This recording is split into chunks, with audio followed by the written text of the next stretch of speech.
So hello viewers, কি অবস্থা সবার, কেমন আছেন সবাই? Myself Imran Sunny and welcome to my another brand new blog. So আজকে একটু বাইরে যাব ভাবতেছি, এখন থেকে রেগুলার ব্লগ আপলোড করব। সো যা যা করবো সারাদিনে তাড়াতাড়ি একটা একটা করে ব্লগ করে নিব। সো দেখতে থাকুন সারাদিন কী কী করি and daily life blog enjoy করুন। তো এই মুহূর্তে আমি যাবো বিশ্ব রোড গিয়ে একটু কাজ আছে, কাজটা শেষ করবো, দেন আমার কিছু বন্ধু আছে ওদের সাথে একটু দেখা সাক্ষাৎ করবো। সো দেখতে থাকো আমি কী কী করি। So let's go. বাসা থেকে বের হয়ে এখন যাচ্ছি একটু নাস্তা করার জন্য। সো এখন আছি টাওয়ারের সামনে থেকে চলে যাচ্ছি নাস্তা করার জন্য। এখন একটু হালকা পাতলা নাস্তা করে নিয়েছি অ্যান্ড নাস্তা করার পর চলে যাচ্ছি বিশ্ব রোড যাওয়ার জন্য সিএনজিতে উঠে গিয়েছি। আজকে কিন্তু 12 তারিখ, তো পরশুদিন কিন্তু আমাদের পহেলা বৈশাখ। তো পহেলা বৈশাখ উপলক্ষে জাঙ্গালিয়ার এখানে একটা বাণিজ্য মেলার আয়োজন হওয়ার কথা ছিল, বাট 2 দিনের মধ্যে এত কিছু কিভাবে করবে আমি বুঝতেছি না। বা এই মুহূর্তে চলে আসছি আমি বিশ্ব রোড থেকে আমি আমার কাজ শেষ করে দেন চলে যাচ্ছি আমি আমার গ্রামের বাড়ির দিকে। যদিও আমি আমার গ্রামের বাড়িতে যাচ্ছি না, আমি আমার গ্রামের বাড়ির আরেকটু আগে, সেটা হচ্ছে চাঁদপুর এখানে যাচ্ছি। সো গাইস, চলে আসলাম রামপুরের রাস্তায়। সো ভালো লাগতেছে না, এই জন্য বাসায় বসে না থেকে চলে আসলাম ব্লগ বানানোর জন্য। সো বিশ্বর থেকে সোজা চলে এসেছি রামপুর। অ্যান্ড রাস্তাঘাটে এগুলো কী ফালায় রাখে আমি বুঝি না। থাক, এগুলো ভিডিওতে আনলো গন্ধ, এগুলো ভিডিওতে আনলেও ভিডিও নষ্ট হয়ে যাবে।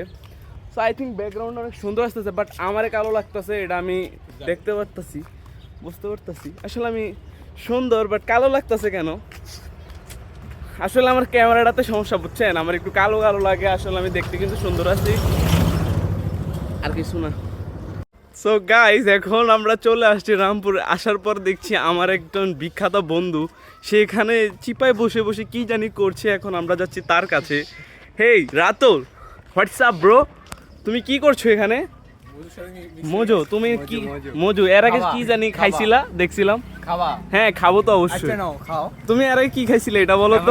এর আগে কিছু খাইছি? এর আগে কিছু খাও নাই? সত্যি সত্যি ভিডিও করবো না কেন? তুমি বলো তুমি মজুর আগে কি খেয়েছিলে? আমি তো দূর থেকে ভিডিও করেছি তোমাকে।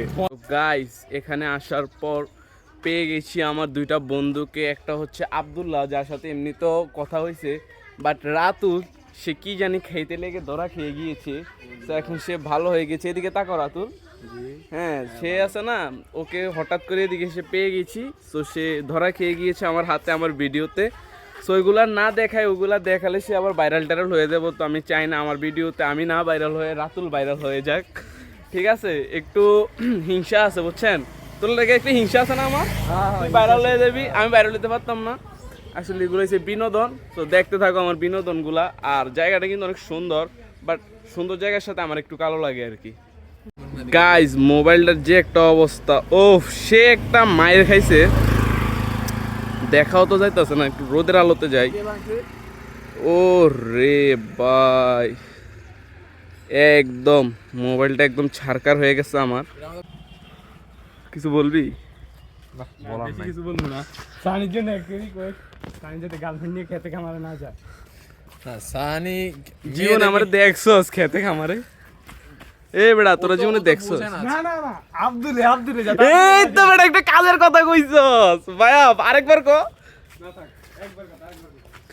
আব্দুল্লাহ, তোমাকে নাকি খেতে খামারে দেখা যায়? দেখা যায়, আমি তো পরিশ্রমী ছিল না, আমি তো খাই আমার কাজ হ্যাঁ হ্যাঁ হ্যাঁ, বিশ করে কোথায় দেখা যায়? কোথায় দেখা যায়? পার্কে। এই তো, তুমি পার্কে কি করো? পার্কে আমার সানির সাথে দেখা করতে যাই। সানির সাথে দেখা করতে যাও নাকি মানে কোন আপুর সাথে দেখা করতে যাও যার নাম এস দিয়ে শুরু কিন্তু সানি না? ও না না, ইমরান সানি না, একটা আছে, ওর সাথে দেখা করতে যাই। ও আসলে তাই? ও আসলে কথাটা কি সত্যি রাতুল? না ভাইয়া, এটা সত্যি না। ওই ওর গার্লফ্রেন্ডের সাথে দেখা করতে যায়। তো একটা প্রমাণ দিয়ে দিবা তো, আমি ব্লগের মধ্যে আমার প্রমাণ। না, না, আমি কমেন্টে দিয়ে দিমু। ওকে ওকে, কমেন্ট বক্সে। মেয়েদের সাথে কথা বলা ইটস হারাম, ডাইরেক্ট বিয়ের পরে কথা হবে, এটাই বাস্তব। ওই লো, ও মাই গড, এটা কি বললো গাইস? এটার মতন আনএক্সপেক্টেড কোনো কথা হয় সে আর নইলো দিনে নতুন 4 থেকে 5টা মেয়েকে মেসেজ দেয়, আর তার মতন বলা বলে ডাইরেক্ট বিয়ে করবো। গাইস, এত বড় মিছা কথা আমি এটা সহ্যই করতে পারলাম না গাইস।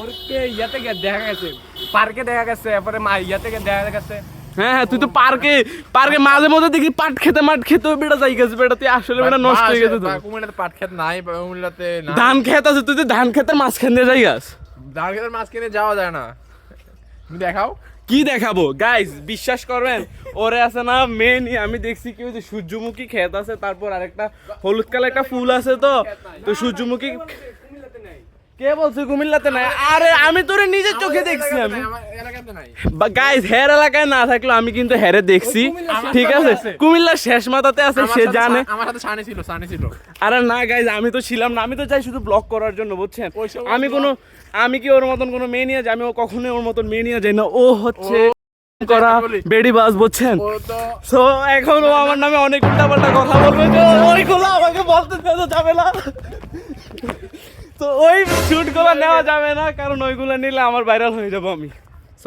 আমি ভাইরাল হয়ে যাব গাইস অসফল ভেন্ডি খাওয়া দেখছেন গাইস নিজেরাই কইতাছে অসহায় ভলান্টিয়ারে খাওয়াইতাম আমরা অসহায় মনে করি না আমরা ফ্রেন্ড মনে করি সাথে খাওয়াইতে পারে স্বাভাবিক বড় লোক আসলে আমি একদমই বড় লোক না আমি হচ্ছে গরিবস প্রো ম্যাক্স ঠিক আছে তো কি এর আইফোন 16 স্যার তো এখন মেইন কথা হইতাছে ওরা নাই কি জানি খাওয়াইতাম বলতাছে ওরা বেশি কথা বলে সাইডের থেকে আমি ভিডিও করতে পারি না তো এখন বলতেছে ওদেরকে নাই কি জানি খাওয়া দাওয়া করানোর জন্য তো যাইতাছি কি বলে ঠান্ডা খাইবো দেন এই তো শিকারপুর না সানপুর রাস্তার মাথায় যাইতেছি তো এখানে গিয়ে ওদেরকে একটু নাস্তা পানি করাই দেন আবার ব্লগটা কন্টিনিউ করছি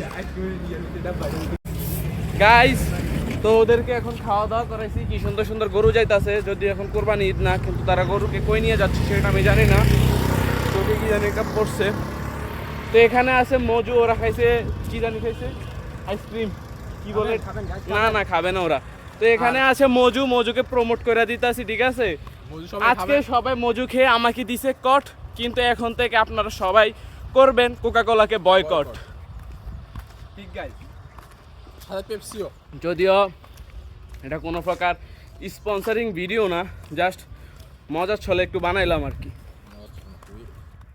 তো গাইস আজকের ব্লগটা এই পর্যন্তই শরীর অনেক খারাপ লাগতেছে আর না হলে ব্লগটা আরো বড় করার ইচ্ছা ছিল বাট ব্লগটা বড় করার মতন সেই শরীরে শক্তি নাই তো এই জন্য ব্লগটা এখানেই শেষ করতেছি তো আমার পাশে থাকবেন সবসময় সুস্থ থাকবেন আমার জন্য দোয়া করবেন যাতে আমিও সুস্থ থাকতে পারি অ্যান্ড প্রতিনিয়ত আপনার জন্য ব্লগ নিয়ে আসতে পারি সো ওই দোয়াই করবেন সো আজকের জন্য এখানেই শেষ টাটা বাই বাই আসসালামু আলাইকুম